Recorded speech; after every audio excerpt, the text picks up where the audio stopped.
আসসালামু আলাইকুম এভরিওয়ান। আজকে আমি আপনাদের সাথে শেয়ার করব টমেটো ভর্তার রেসিপি। তো শুরু করা যাক। প্রথমেই তেল গরম করে নিয়ে এতে আমি টমেটোগুলো অর্ধেক অর্ধেক করে কেটে নিয়েছি। সেই টমেটোগুলো আমি দিয়ে দিচ্ছি, দেখতে পাচ্ছেন আপনারা।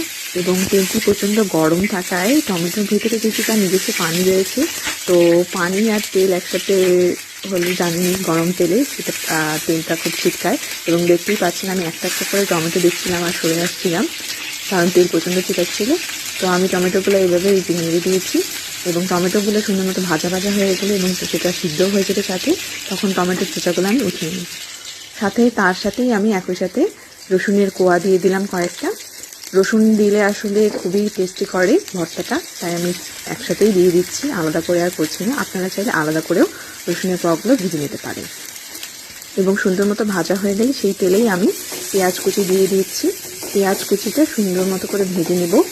এটা বেশি ভাজবো না, আমি শুধু গোল্ডেন হওয়া পর্যন্ত ভেজে নেব, যেন বেশি কড়া ভাজা না হয়। তারপরে আমি সেই তেলেই, পেঁয়াজটা ভাজা হয়ে গেলে সেই তেলেই আমি দিয়ে দেব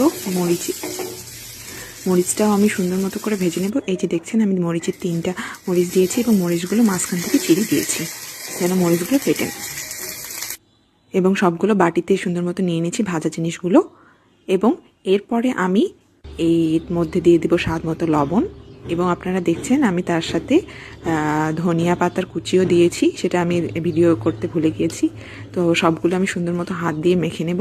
হাত দিয়ে মাখলে আসলে সব কিছু সুন্দর মতো মাখা যায়, আপনারা চাইলে চামচ দিয়েও মেখে নিতে পারেন।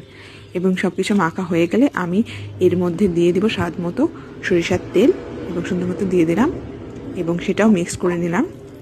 আর এভাবেই মাখা হয়ে গেলে তৈরি হয়ে গেল আমাদের টমেটো ভর্তা। এবং এটা গরম ভাত দিয়ে